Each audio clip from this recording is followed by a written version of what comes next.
और असहनीय पीड़ा का दिन है।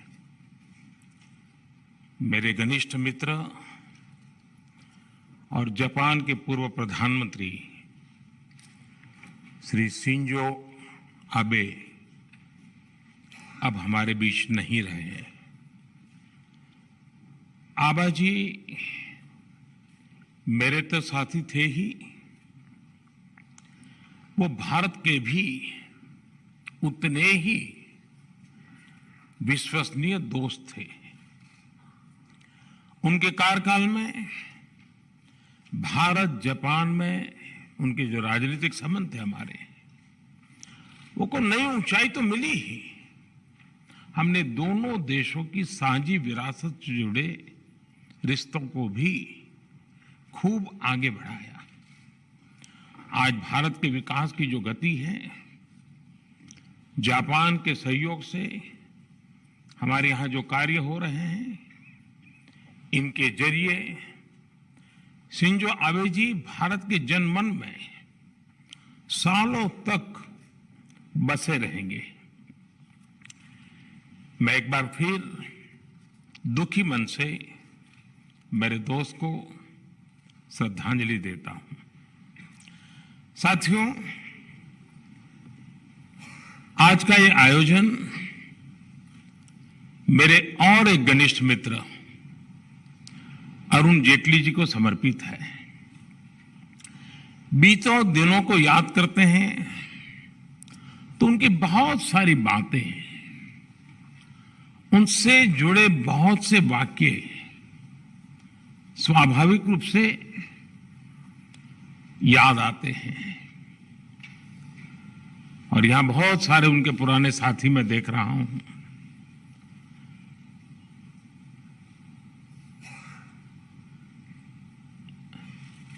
उनकी ऑरेटरी हम सब उसके कायल थे, और उनके वन लाइनर लंबे अरसे तक हवा में गूंजते रहते थे। उनका व्यक्तित्व विविधता से भरा था और उनका स्वभाव सर्वमित्र वाला था। यहां जितने भी लोग दिखते हैं, हर एक की अलग अलग दुनिया है, लेकिन सब अरुण के मित्र थे। ये अरुण के सर्वमित्र की विशेषता थी। और उनके व्यक्तित्व की इस खूबी को सभी आज भी याद करते हैं, और हर कोई अरुण की कमी महसूस करता है। मैं अरुण जेटली जी को अपनी विनम्र श्रद्धांजलि देता हूं। साथियों, अरुण जी की स्मृति में इस लेक्चर का जो विषय रखा गया है, growth through inclusivity, inclusivity through growth, वो सरकार की डेवलपमेंट पॉलिसी का मूल मंत्र है। मैं थर्मन जी का विशेष रूप से आभारी हूं कि उन्होंने हमारे निमंत्रण को स्वीकार किया, और मैंने कई बार उनको सुना भी है, उनको मैं पढ़ता भी रहता हूं। उनकी बातों में, उनके अध्ययन में, वो सिर्फ भारत में ही बोलते हैं तब नहीं, दुनिया के अन्य देशों में भी जब जाते हैं तो काफी रिसर्च करते हैं। लोकल टच उनकी हर एकेडमिक थिंकिंग में, उनकी फिलॉसफी में बहुत सटीक तरीके से वो उसको नीट करते हैं। आज भी हम सब ने अनुभव किया, बहुत ही अच्छे ढंग से उन्होंने वैश्विक परिस्थिति से लेकर के हमारे देश के बच्चों तक हमें ले आए। मैं उनका बहुत आभारी हूं, उन्होंने समय निकाला।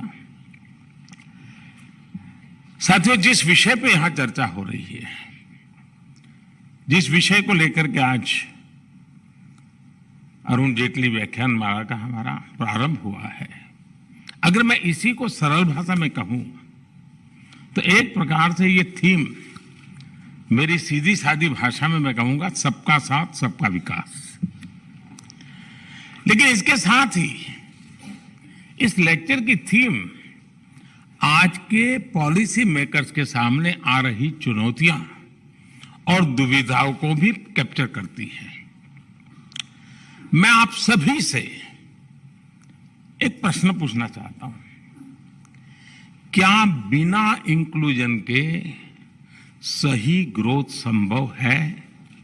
आप अपने आप को पूछिए, क्या बिना ग्रोथ के इंक्लूजन के बारे में सोचा भी जा सकता है क्या? हेड ऑफ द गवर्नमेंट के तौर पर मुझे 20 साल से भी अधिक समय से काम करने का अवसर मिला है और मेरे अनुभवों का सार यही है कि बिना इंक्लूजन के रियल ग्रोथ संभव ही नहीं है और बिना ग्रोथ के इंक्लूजन का लक्ष्य भी पूरा नहीं किया जा सकता। और इसलिए हमने ग्रोथ थ्रू इंक्लूसिविटी का रास्ता अपनाया, सबके समावेश का प्रयास किया। बीते 8 वर्षों में भारत ने इंक्लूजन के लिए जिस स्पीड के साथ काम किया है, जिस स्केल पर काम किया है, वैसा उदाहरण आपको पूरी दुनिया में कभी भी नहीं मिलेगा। बीते 8 साल में भारत ने 9 करोड़ से ज्यादा महिलाओं को मुफ्त गैस कनेक्शन दिया है। 9 करोड़।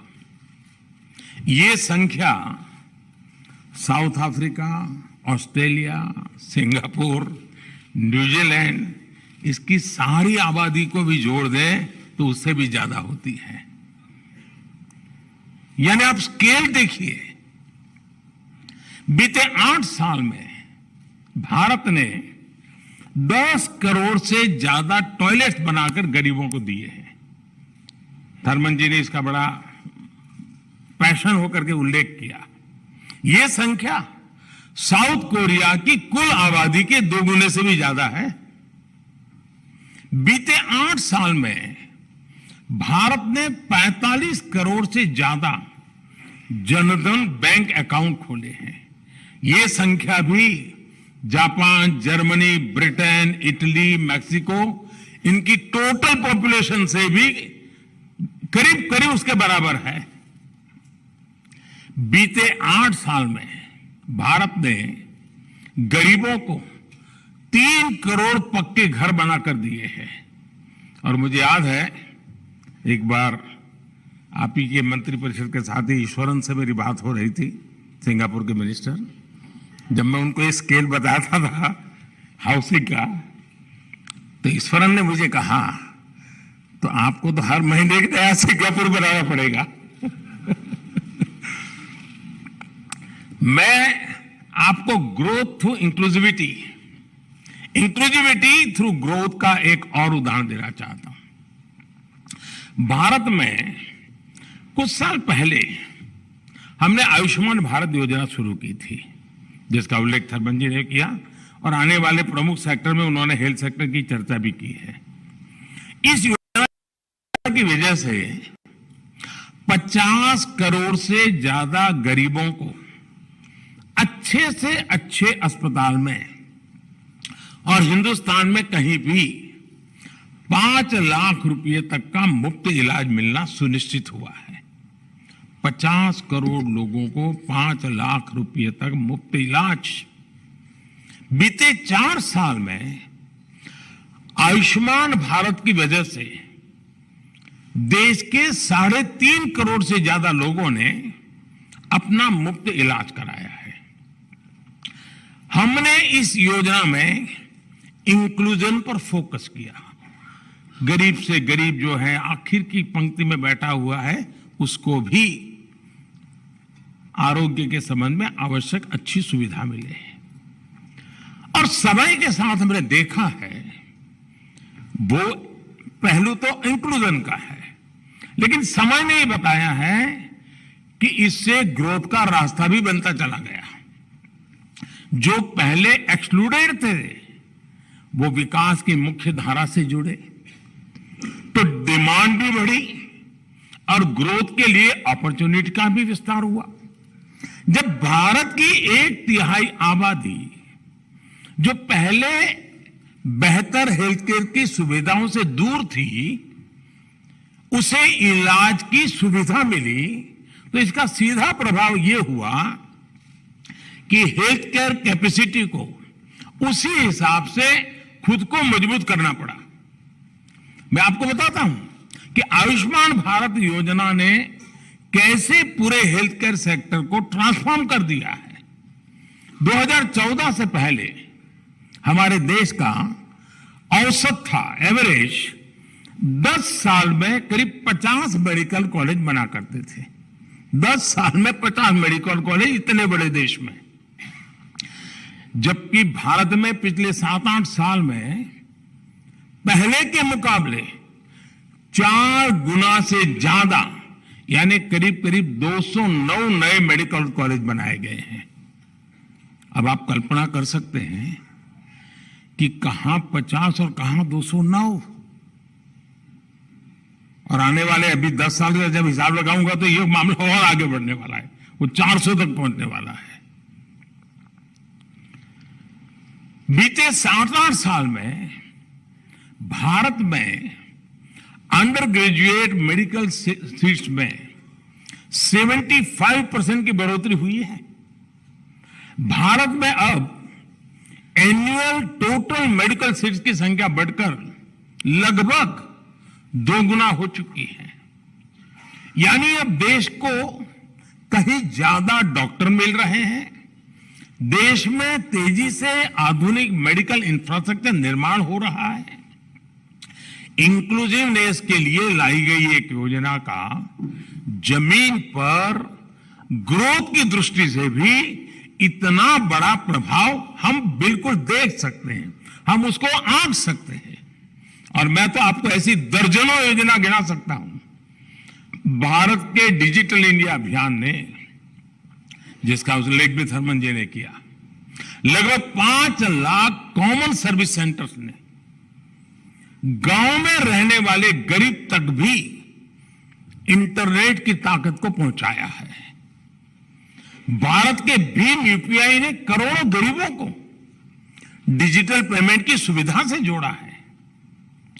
भारत की स्वनिधि योजना ने रेहड़ी पटरी वाले साथियों को बैंकिंग व्यवस्था से जुड़ने का अवसर दिया है। जो हमारे यहां नगर पालिका में, महानगर पालिका में जो रेहड़ी पटरी वाले होते हैं, जिनके साथ हमारा रोज का नाता होता है, बैंक मैनेजर होगा, उसके घर में रोज रेहड़ी पटरी वाला माल देता होगा, लेकिन उसको बैंक में जगह नहीं होगी। यह हाल था। आज हमने इसको जोड़ दिया है। उसी प्रकार से भारत ने एक बहुत बड़ा काम किया है। दुनिया उस पर काफी कुछ इन दिनों जो अर्थशास्त्री लोग हैं वो लिख भी रहे हैं, बड़ी बड़ी एजेंसियां उसका रेटिंग भी कर रहे हैं। भारत का एक इनिशिएटिव है एस्पिरेशनल डिस्ट्रिक्ट प्रोग्राम। देश के 100 से ज्यादा जिलों में रहने वाले करोड़ों साथियों को अपलिफ्ट कर रहा है।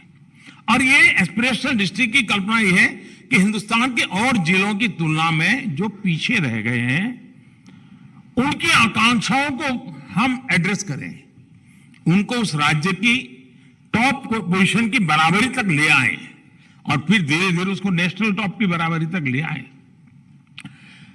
साथियों, इसका इतना बड़ा पॉजिटिव इंपैक्ट हुआ है और एक प्रकार से इन 100 डिस्ट्रिक्ट का इंक्लूजन हो रहा है डेवलपमेंट की दुनिया में। भारत की राष्ट्रीय शिक्षा नीति और एक बहुत बड़ा पैराडाइम शिफ्ट है और शिक्षा पर भी थर्मन जी ने काफी बल दिया अपनी बातचीत में। भारत की राष्ट्रीय शिक्षा नीति मातृभाषा में, मदर टंग में पढ़ाई पर जोर दे रही है। जो अंग्रेजी नहीं जानता, जो एक्सक्लूडेड है, उसे अब मातृभाषा में पढ़कर आगे बढ़ने का मौका मिलेगा। भारत की उड़ान योजना, इसने देश के, हमने कई हवाई पट्टियों को जीवंत कर दिया, नए एयरपोर्ट बनाए, दूर दूर टियर 2, टियर 3 सिटी में भी हम चले गए और उड़ान योजना लाए। एक फिक्स अमाउंट में हवाई जहाज में सफर की एक रचना की। भारत की उड़ान योजना ने देश के अलग अलग कोनों को हवाई मार्ग से जोड़ा है। गरीब को भी हवाई जहाज में उड़ने का हौसला दिया है। और मैं कहता था हवाई चप्पल पहनने वाला भी अब हवाई जहाज में बैठेगा। यानी इंक्लूजन भी हो रहा है, ग्रोथ भी हो रहा है, उसी का परिणाम है। आज भारत के में एविएशन सेक्टर का ग्रोथ इतना हो रहा है, 1000 से ज्यादा नए एयरक्राफ्ट के ऑर्डर बुक हुए हैं भारत के लिए। इस देश में 1000 से ज्यादा नए एयरक्राफ्ट खरीदा, क्योंकि पैसेंजर वाला इंक्लूजन का जो हमारा अप्रोच रहा, उसी का परिणाम है। अभी धर्मेंद्र जी ने जिसकी बात की, जो मैं गुजरात में जिसको मैंने बहुत मुखरता से काम किया था, जल जीवन मिशन, देश के हर घर को पाइप वाटर सप्लाई से जोड़ रहा है, नल से जल। और उस सिर्फ वो पानी मिलता है नहीं, वो उसका समय बचाता है, कठिनाइयां बचाता है, हेल्दी कंडीशन के लिए वाटर की बहुत बड़ी भूमिका रहती है। उन सारे दृष्टि से ये मिशन बहुत बड़ा सामाजिक जीवन, और जिन्होंने बच्चों के न्यूट्रिशन का विषय किया, उसका संबंध पानी से भी है। शुद्ध पानी, पीने का शुद्ध पानी, ये भी न्यूट्रिशन के लिए, बच्चों के लिए बहुत महत्वपूर्ण विषय है। और हमारा नल से जल अभियान उस इश्यू को भी एड्रेस करने वाला का एक बड़ा महाअभियान का हिस्सा है। सिर्फ 3 साल में ही इस मिशन ने 6 करोड़ से ज्यादा घरों को पानी के कनेक्शन से जोड़ा है। भारत में मोटे तौर पर लगाए हिसाब तो 25-27 करोड़ घर है, उसमें से 6 करोड़ घरों को पानी पहुंचा दिया है जी। ये इंक्लूसिवनेस आज देश के सामान्य मानवी का जीवन आसान कर रही है, उसे आगे बढ़ने का हौसला दे रही है। और किसी भी देश के विकास में इसका कितना महत्व है, ये आप अर्थ जगत के लोग जो यहां बैठे हैं वो भली भांति इस बात को जानते हैं। मैं आपको एक और उदाहरण देना चाहता हूं। आप भी जानते हैं, और ये तो मैंने देखा है कि यूएन में भी इसकी चर्चा होती है, एसडीजी में भी उसकी डेवलपमेंट गोल के अंदर इन मुद्दों पर चर्चा होती है। और वो कह रहा है, दुनिया में दशकों से अनेक देशों में प्रॉपर्टी राइट्स ये बहुत बड़ा इश्यू बना हुआ है। और जब प्रॉपर्टी राइट्स की बात करते हैं, तब समाज के जो आखिरी लोग होते हैं वो सबसे ज्यादा वल्नरेबल होते हैं। उनके पास कोई दस्तावेज नहीं होता है, सबसे ज्यादा मुसीबतें उनको झेलनी पड़ती है। लेकिन आपको जानकर के खुशी होगी कि भारत ने इस दिशा में जिस तेजी से काम किया है वो अभूतपूर्व है। और मैं मानता हूं दुनिया के एकेडमिशियन, दुनिया के इकोनॉमिस्ट इस विषय को अध्ययन करेंगे और दुनिया के सामने इस विषय को प्रस्तुत करेंगे कि स्वामित्व योजना के माध्यम से देश के ग्रामीण क्षेत्र में घरों और इमारतों की मैपिंग का काम बड़े पैमाने पर चल रहा है। अभी तक भारत के 1.5 लाख गांवों में ये काम हम ड्रोन की मदद से करते हैं। ड्रोन से सर्वे होता है और टेक्नोलॉजी का भरपूर उपयोग होता है, और पूरा गांव वहां मौजूद रहता है जब ये सारी प्रोसेस होती है तब। और 1.5 लाख से अधिक कामों में ड्रोन से ये सर्वे पूरा किया जा चुका है। और 37,000 स्क्वायर किलोमीटर, आप कल्पना करिए, ड्रोन के माध्यम से 37,000 स्क्वायर किलोमीटर जमीन की मैपिंग का काम हो चुका है, मतलब उन घरों से जुड़ी हुई जमीन वाला। और 80 लाख से ज्यादा लोगों के लिए प्रॉपर्टी कार्ड बनाए जा चुके हैं। और ये भी जो मालिक है उसकी सहमति से होता है, उसके साथ विचार विमर्श होता है, उसके अड़ोस पड़ोस के लोगों के साथ विचार विमर्श होता है। एक लंबी प्रक्रिया है। और इसका मतलब यह हुआ कि इससे गांव के लोगों को बैंक लोन मिलना आसान हुआ है, उनकी जमीन अब कानूनी विवादों से भी बच रही है।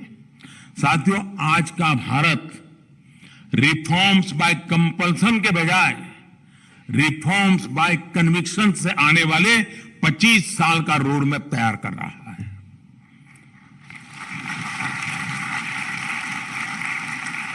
देश आजादी के 100 साल मनाएंगे तब देश कहां होगा, इस लक्ष्य को लेकर के हम आज रोड मैप बना करके आगे बढ़ रहे हैं। दशकों पहले देश ने ये देखा था कि जब कोई रिफॉर्म मजबूरी में होता है तो उसके इंस्टीट्यूशनलाइज होने की उम्मीद कम रहती है। जैसे ही मजबूरी खत्म होती है वैसे ही रिफॉर्म भी बुला दिया जाता है। रिफॉर्म जितने जरूरी होते हैं उतना ही जरूरी वो एनवायरनमेंट होता है, मोटिवेशन होता है। पहले भारत में बड़े रिफॉर्म तभी हुए जब पहले की सरकारों के पास कोई रास्ता ही नहीं बचा था। हम रिफॉर्म्स को नेसेसरी इविल के रूप में नहीं बल्कि एक विन विन चॉइस के रूप में मानते हैं, जिसमें राष्ट्रहित भी है, जनहित भी है। इसलिए बीते 8 सालों में हमने जो भी रिफॉर्म्स किए उन्होंने नए रिफॉर्म्स के लिए रास्ते तैयार किए हैं। अरुण जी आज जहां भी होंगे वो संतुष्ट होंगे कि वो जिस मिशन में भागीदार रहे उसका लाभ आज देश को मिल रहा है। जीएसटी हो या आईबीसी, इनको लेकर सालों तक चर्चा हुई। आज इनकी सफलता हमारे सामने है। कंपनीज एक्ट को डीक्रिमिनलाइज करना हो, कॉर्पोरेट टैक्सेस को कॉम्पिटिटिव बनाना हो, स्पेस, कोल माइनिंग और एटॉमिक सेक्टर्स में को खोलना हो, ऐसे अनेक रिफॉर्म आज 21वीं सदी के भारत की सच्चाई है। साथियों, हमारी policy making pulse of the people पर आधारित है। हम ज्यादा से ज्यादा लोगों को सुनते हैं, उनकी आवश्यकता, उनकी आकांक्षाओं को समझते हैं। इसलिए हमने पॉलिसी को पॉपुलिस्ट इंपल्सिस के दबाव में नहीं आने दिया। पीपल्स पल्स के अनुसार फैसले लेना और पॉपुलिज्म के सामने हथियार डाल देने में क्या फर्क होता है, ये कोविड काल में हिंदुस्तान ने देखा है, और देखा है नहीं, दुनिया को दिखाया है।